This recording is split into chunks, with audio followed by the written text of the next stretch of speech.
No tšau. Kuule, meil täna võistlusi ei ole, aga tule tuppa, räägime niisama juttu. Nii. Eks see garaaž siuke pigem tagasihoidlik on meil, aga tähtis on see, mis sees on garaažis, eks. Teeme väikse sellise kokkuvõtva video, kus räägime siis sellest hooajast, kuidas me üldse tegime auto selle Street A-klassi jaoks vastavaks ja räägime natukene, mis võistlustel toimus, mis jäi võistluse videode varju, siis natukene autotehnilist poolt, millega meil oli raskusi, millega läks hästi ja nii edasi. Ja võib-olla siis lõpus sellest ka natukene, et mis järgmiseks aastaks plaanid on, et tegelikult hooaeg läks väga hästi. Nii nagu kevadel siin välja lubatud sai võtta karikaid, võita ära Street A-klassi, et läks väga hästi, täpselt nii suutsime teha ka, et võitsime ära Street A-klassi. Ja auto poolest ka, auto sai ehitatud täpselt selliseks, mis vaja oli võib-olla alguse poole. Oleks tahtnud, et oleks mõni kümnendik kiirem olnud, aga hooaja lõpuks leidsime kõikide nõksudega need kümnendikud üles ka ja tegelikult viimasel võistlusel alles siis suutsime lõhki sõita oma ajaindeksi.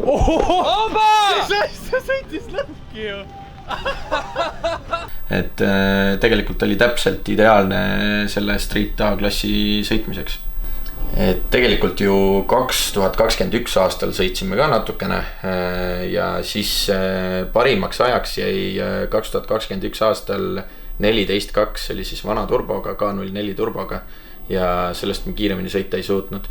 Nüüd kuidas me saime 14.2 pealt 12.8 peale selle auto, et siis tegelikult võtmesõna seal juures on suurem turbo, et panime peale Garretti turbo ja siis selleks, et see jõuvaru sellel oleks mootori poolt piisav, sai mootor ka kerge värskenduse, et panime mootorile sisse sepiskepsud, King Racing saaled, tugevam klapivedrud, nipet-näpet veel selliseid kuluosasid. Kaalu poole pealt on võrreldes 2021. aastaga, siis see hooaeg oli kerge võidusõidu aku oli meil peal, sellega võitsime siis 16 kilo kaalu ja hooaja keskel vahetasime klaaskatuseluugi, vahetasime karbonplaadi vastu välja, et see andis ka kõvasti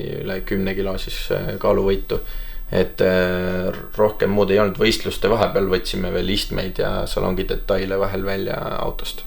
Esimest korda saime siis autot testida tegelikult avalaksul, kus suutsime päeva lõpuks sõita välja 13.1.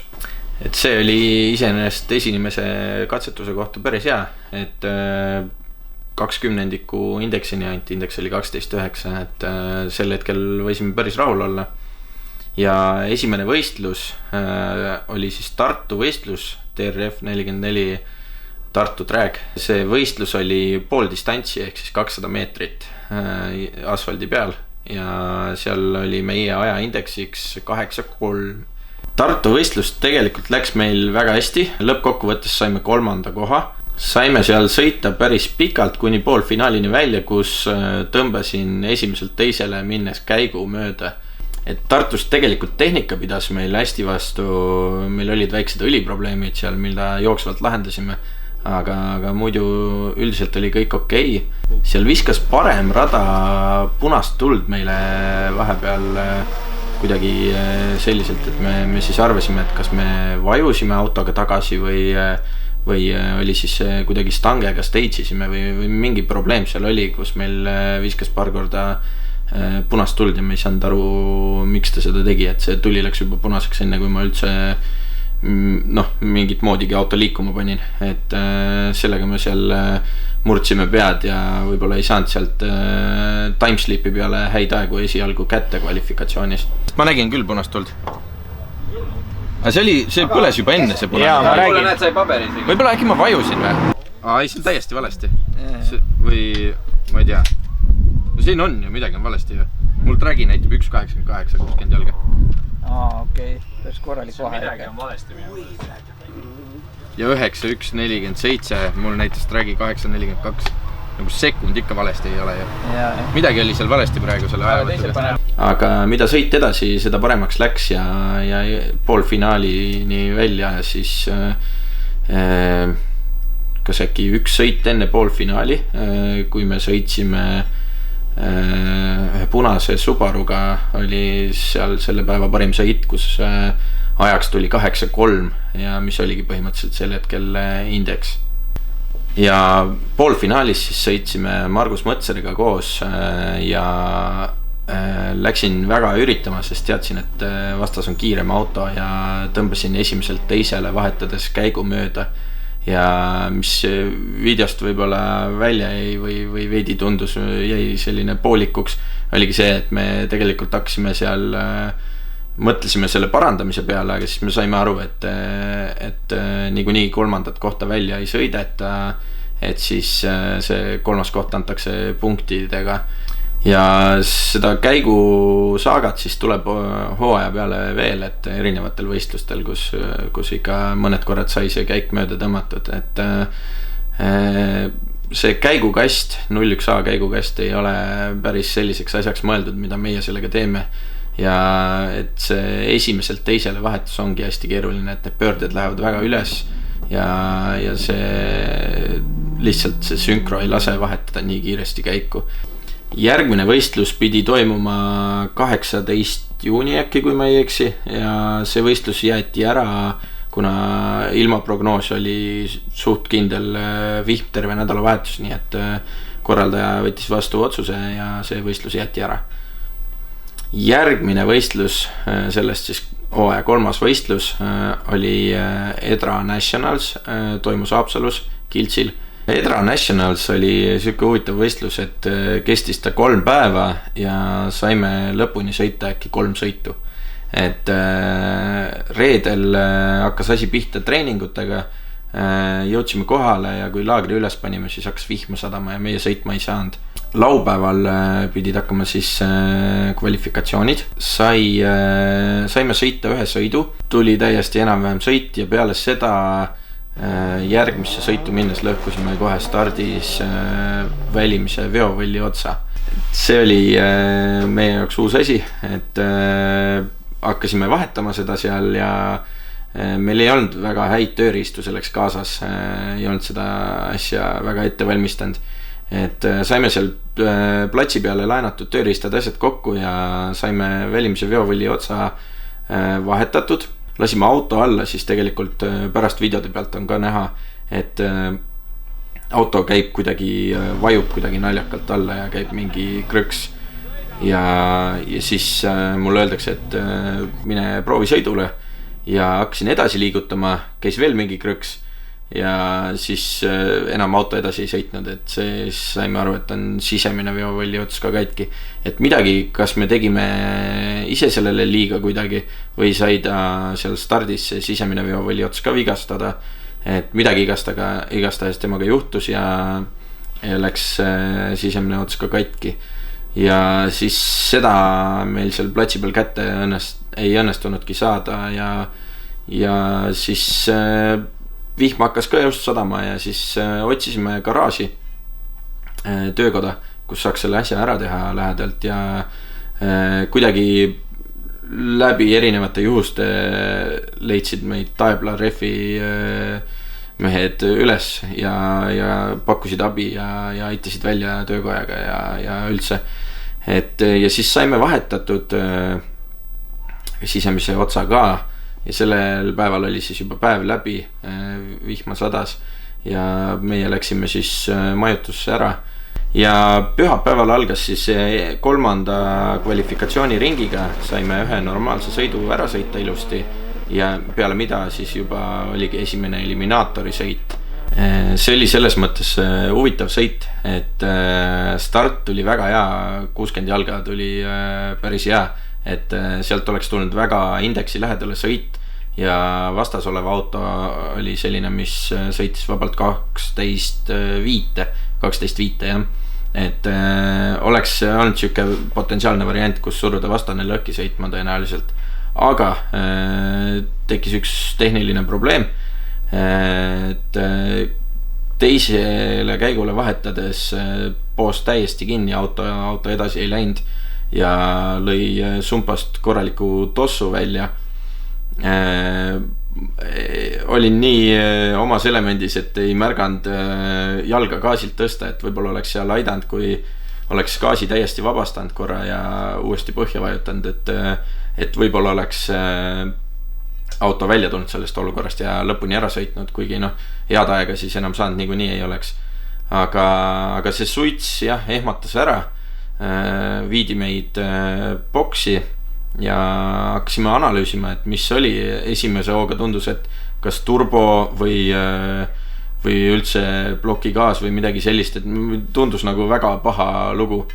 Ja siis vaatasime õli üle, vaatasime turbo üle, otsisime, et kas on kuskil sisselaskes õli sees, siis ei leidnud midagi ja mõtlesime, mis teeme siis, proovime, paneme käima, auto käib jumala ilusti, et siuke ehmatus oli, et tegelikult mitte midagi nagu ei juhtunudki otseselt, et see suitsemise probleem käis meiega tegelikult läbi hooaja kaasas ja siiamaani lõpuni kindel ei ole, aga väga suure tõenäosusega on turbo probleem, et peame selle järgmiseks hooajaks ära lahendama ja miks ta niimoodi kinni poos oli siis see oli nagu kütuse probleem, et kas oli segu sel hetkel korraks veits lahja või ei saanud auto paagist kütet hästi kätte, et kütust oli ka väga vähe tollel sõidul sees tegelikult, et see võis ka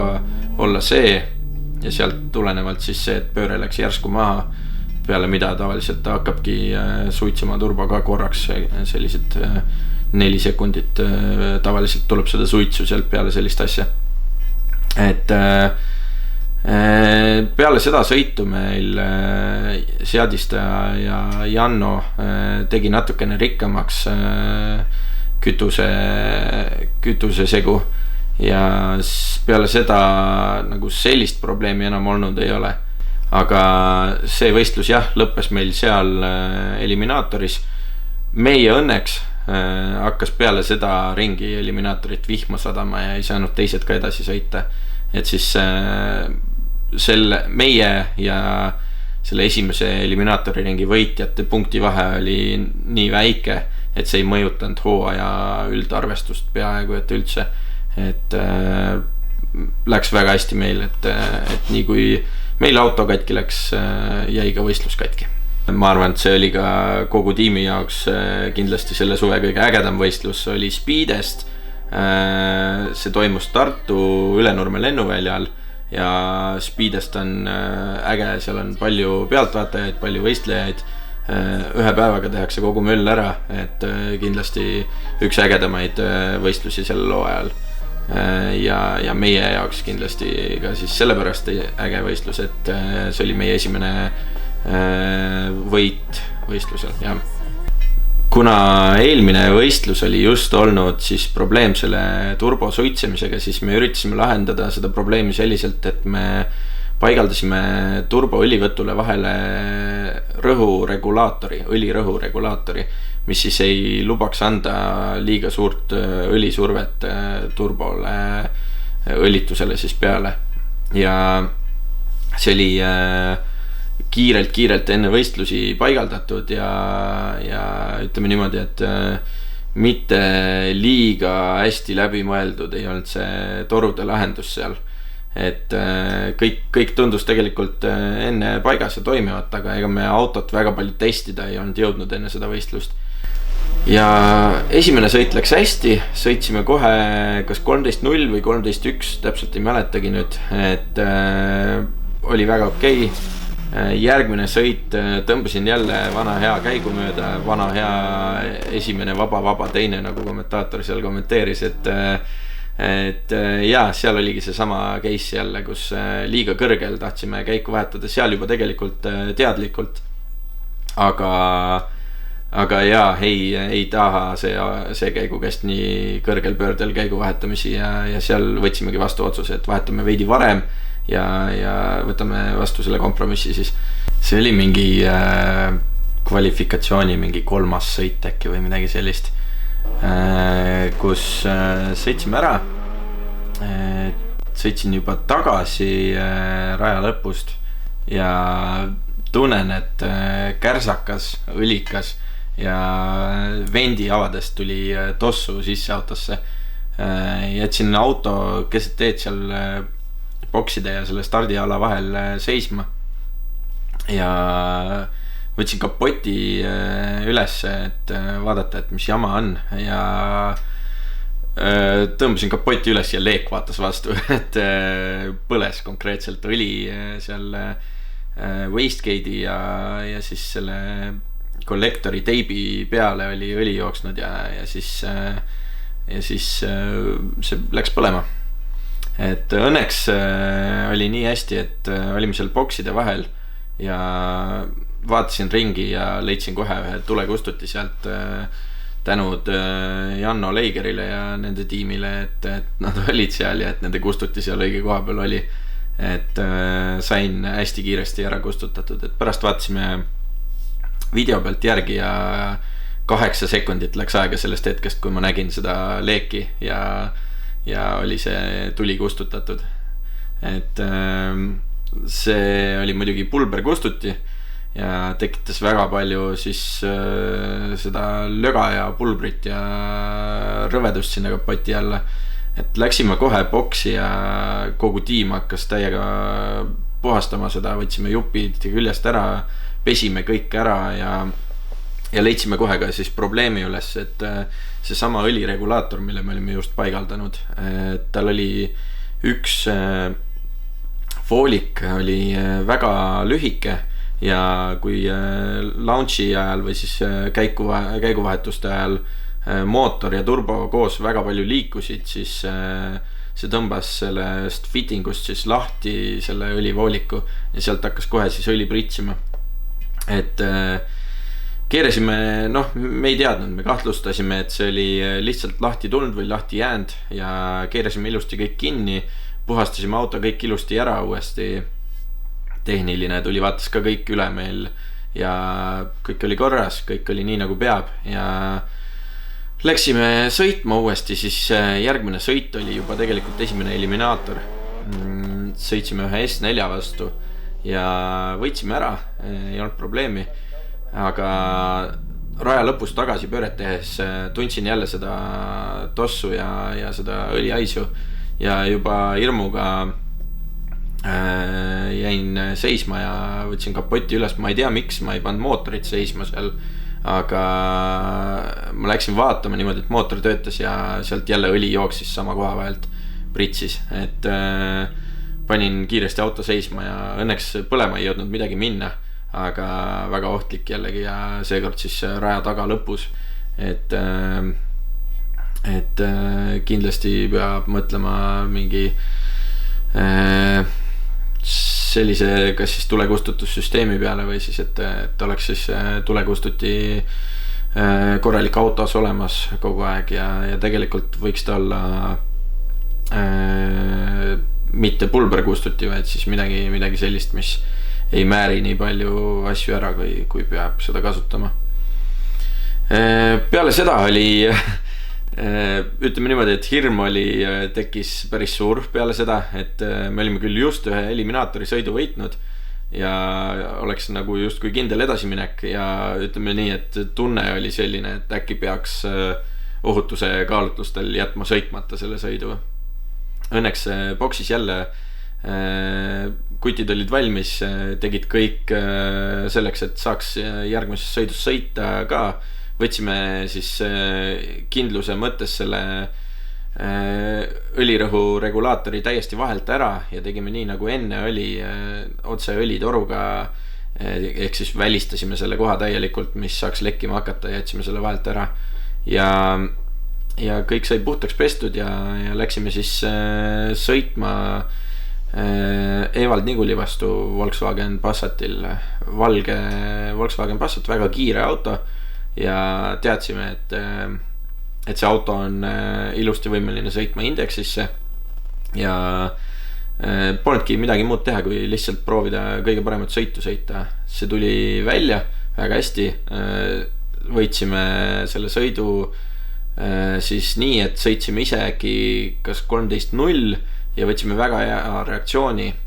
Vastane nii head reaktsiooni ei võtnud ja tal ei jäänudki muud üle, kui lihtsalt sõita lõhki oma ajaindeks. Ja sealt saime edasi. Meil oli selleks hetkeks käis absoluutselt peale igat sõitu tehniline meie autot üle vaatamas, sellepärast et ilmselgetel põhjustel, eks ole. Ja saime kogu aeg ilusti sõitma õnneks. Ja sealt edasi oli meil by run, sõitsime tühjalt läbi ja peale seda juba finaalsõit Marko Martinsoni vastu jällegi Volkswagen Passat, seekord diisel ja võitsime selle sõidu.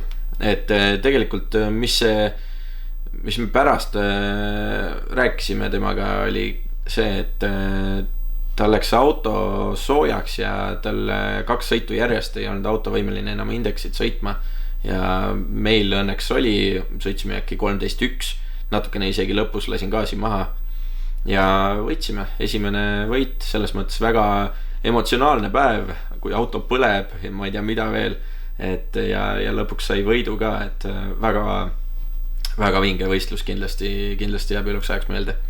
Piidest oli läbi, siis järgmine võistlus sellest oli juba hooaja viimane võistlus Edra Finals, jälle Kiltsil Haapsalus.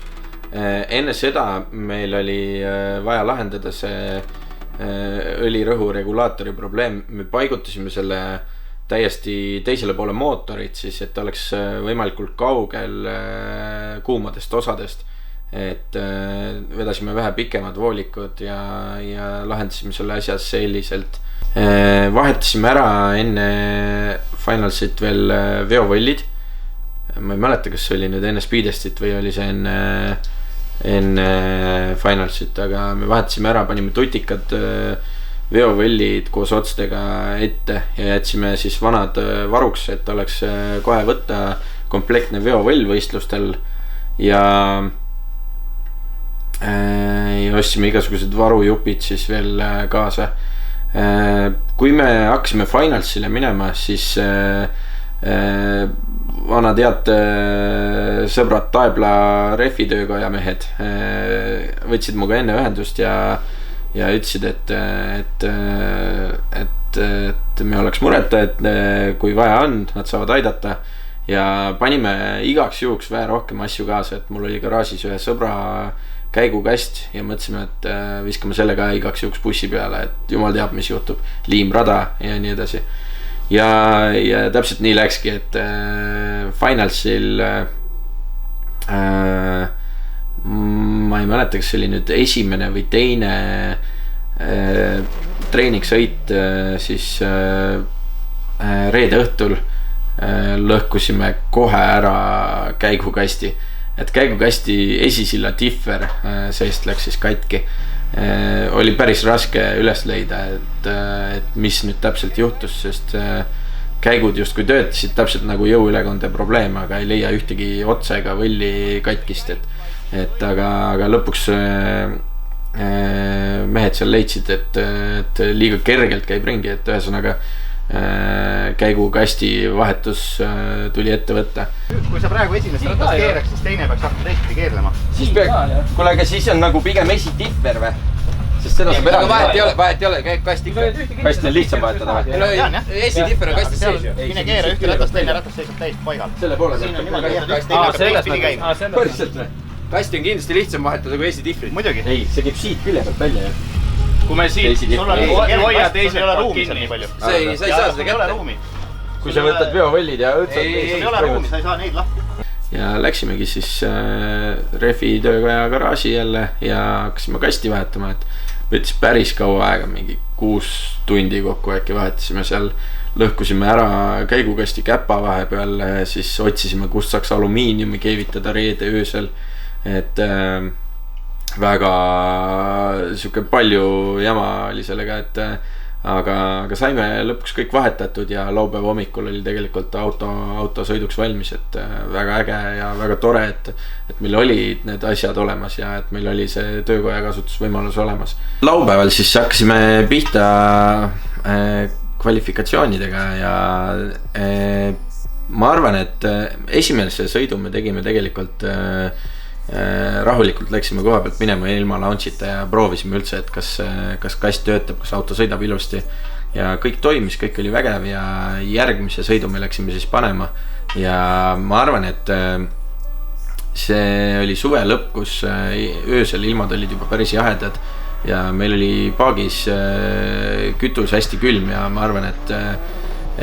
sealt see tuli, et õhk ei olnud üldse nii kuum veel, rada oli küllaltki juba sticky ja siis see külm kütus ka, et see kokku andis siuksed head tingimused meile, et sõitsimegi esimest korda indeksi lõhki, sõitsime 12.8, et see oli päris lahe, see oli kogu tiimile siuke üks salajane eesmärk ka tegelikult ikkagi, et sellest me nagu väga palju ei rääkinud, aga tegelikult kõik seda ootasid veits, et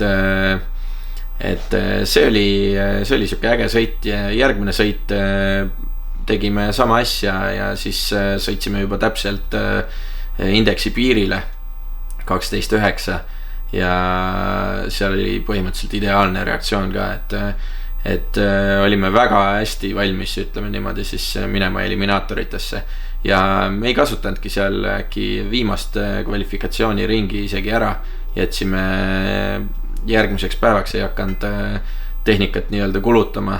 Selles mõttes meil oli pühapäev juba väga hästi, auto kestis ilusti terve päev, et oli isegi aega seal teiste autosid remontida, et meil oli kõik paigas, kõik töötas hästi ja saimegi siis järjest esimese sõiduga sõitsime, surusimegi vastase lõhki sõitma, et tegelikult endal ei tulnud sõit väga hästi välja, et kuna uus käigukast oli natukene hoovastik ka teistmoodi ja ei olnud päris harjunud sellega ja teiselt kolmandale vahetades tegin mingit jama ja vajutasime mööda seal käigu ja siis oli juba ka puust jalast natuke väljas, et aeg tuli äkki 13.3 või midagi sellist, aga vastane vajutas seal kõvasti ja maha väga ei lasknud, nii et sõitis lõhki ja siis läksime sealt edasi järjest, et järgmine oli meil lätlane vastas Audi 626 äkki kupee või? Jah, ühesõnaga, mitte Audi Mazda 626, ma ei ole hea nende vastaste Audidega üldse või mitte Audidega et vastaste autod ei jää meelde, endal on enda Audi nii silme said kogu aeg vaata ei, igastahes Mazda 626 Mils oli vastane ja temal oli, ma olen taga kunagi sõitnud 2021 aasta Edra Nationalsil ja tal oli täpselt samad probleemid siis, mis olid tal ka nüüd, et tal autole ei meeldi kuumad ilmad ja põletab mingit kaitset läbi, et ma ei tea, ta ei ole vist siiamaani leidnud üles seda viga, mis tal kuumade ilmadega tekib ja oligi sama probleem, me olime suht kindlad, et teda ei tulegi sõitma, olime terve selle stardirivi üksinda ära seal ja ei soojendanud autot ega midagi ja siis tuli ta sõitma ikkagi vahetult enne seda, kui me jõudsime sinna line-upi, ajas ta oma auto ikkagi meil sinna kõrvale ja üritasin kiiresti õlisid soojendada seal, aga jah, et meil, miks me soojendame niimoodi õlisid enne sõitu meeleheitlikult on seesama see suitsemise probleem. See ei suitse meil siis, kui õli on ideaalselt soe, et siis ei ole tekkinud seda suitsemist, aga kui on õli natukene külm, me kasutame päris paksu õli ja siis sealt see tuleb, et hakkab kas siis mingisugusel käiguvahetusel, kui lööb launchiga pauku või selle flat shiftiga või kui lasen järsku gaasi maha suure boost'i pealt, siis ka on löönud üks 3-4 sekundit lööb sumpast suitsu välja ja siis läheb kõik normaalseks, et siuke on naljakas asi ja siis läksime külmalt peale, aga oligi, nägin peeglist, et jäi seisma see Mazda sinna stardiala lähedale ja lasin kuskilt maalt ise ka gaasi maha ja siis lõi mul ka selle suitsu välja, sest õli oli siuke külm ja mingi probleem selle turboga on ja siis seal vaata kommentaatorid mainisid ka seal, et juhtus ka meil midagi, et noh, otseselt ei juhtunud, aga see suitsemise probleem meil ikkagi terve hooaja kummitas. Ja siis sealt saime edasi By-Run'i. By-Run'i sõitsime läbi ülirahulikult. Ja peale seda läksime kokku. Me läksime Škoda Superbiga kokku, mis oli päev otsa sõitnud täpselt indeksisse. Et tal oli seal teada, et kui ta launchi ei kasuta, siis ja sõidab põhjagaasiga läbi, siis tal sõidab täpselt indeksit auto, et meie jaoks väga keeruline sellist sõitu teha. Et meil on nii palju muutuvaid faktoreid seal ja kui vastane teeb sama asja ja oma DSG kastiga sõidab lihtsalt kogu aeg sama kümnendikku, siis väga keeruline midagi seal vastu panna, aga ta meelitas siis seal stage imisega väga pikalt, et kutsutakse track'is jebimiseks seda, kui vastane on juba stagebox'is valmis ja teine siis venitab sinna sisse sõitmisega, et minul ei ole selle vastu väga midagi. Okei, siduri jalg väsib veits ära, aga üldiselt mina vajutan gaasi põhja niikuinii alles siis, kui vastane on jõudnud ka stagebox'i ja kõik tuled lähevad põlema, et mind see ei sega ja tundus, et segas teda ennast rohkem, et võttis punase sealt, aga selles mõttes saime sõidu ilusti ära teha ja punane tuli vastasele meile võit ja see oli ka siis ühtlasi etapi võit meie jaoks ja selleks hetkeks olime ka siis aru saanud, et punktidega on seis vastav, et kindlustada Street A esikoht. Et kokkuvõttes väga vinge hooaeg, et ma arvan, et kogu tiimile oli väga lahedaks ükseks esimeseks tõsiseks terveks hooajaks ja kohe ka siis klassi võit, et väga super, poleks paremat osanud tahtagi, et kindlasti tahaks nüüd sama hooga edasi panna ja minna järgmisse klassi. Järgmine klass on Street B, kus ajaindeksiks on siis 11.9 ehk siis sekund kiirem kui Street A's ja selleks siis tuleb meil auto saada sekundi jagu kiiremaks, et kindlasti, mis meil on vaja teha, on me peame minema etanoolile üle, selleks tuleb kogu uus kütusetrass ehitada, peame ostma uued pihustid, tegema ringi sisselaske kollektori, tegema suurema interkuuleri ja me peame remontima turbo ära, et sellest suitsemise probleemist lahti saada. Ja siis vaatame, et mis me nipet-näpet veel saame teha, et päris sellised suured kallid asjad tuleb nüüd teha. Et kui nüüd on mõni ettevõte, kes meie tegemisi on jälginud ja oleks huvitatud meie pakutavast reklaamist ja promost, siis võib meiega ühendust võtta. Ja kui nüüd sina YouTube'i vaataja või Instagrami vaataja tahad ka meie auto tuunida kiiremaks, siis selleks on ka võimalus olemas, et spartel.ee toetamine saab meile siis väikse annetuse teha, et sealt saab valida summa. Kui nüüd mõelda, et kas viiekas on väga vähe, siis ei ole. Kui piisavalt palju inimesi panevad viieka, siis saame väga palju sellega juba ära teha. Ja siit ka meie poolt siis väike lubadus, et kõik, mis toetustega tuleb, kõik see raha, mis toetustest tuleb, mis me nende rahade eest ostame, neid ka siis kajastame Instagramis, olgu see siis ükskõik kui väiksed asjad, kõik, mis on toetusrahadega ostetud, nendest me ka Instagramis räägime. Ja kui nüüd ikkagi viiekas on palju, siis täiesti tasuta saab meid toetada nii, et kas siis YouTube'is paned subscribe või Instagramis follow. et vaatame, võistlusteni on nüüd aega palju, et teeme siin vahepeal teistsuguseid videosid, et kommentaaridesse võib kirja panna, mida näha tahaksid ja siis proovime hoida kursis asjaga. Nuk. Tavaiks siis. Tavai. Homme näeme. Hakkame homme tegema.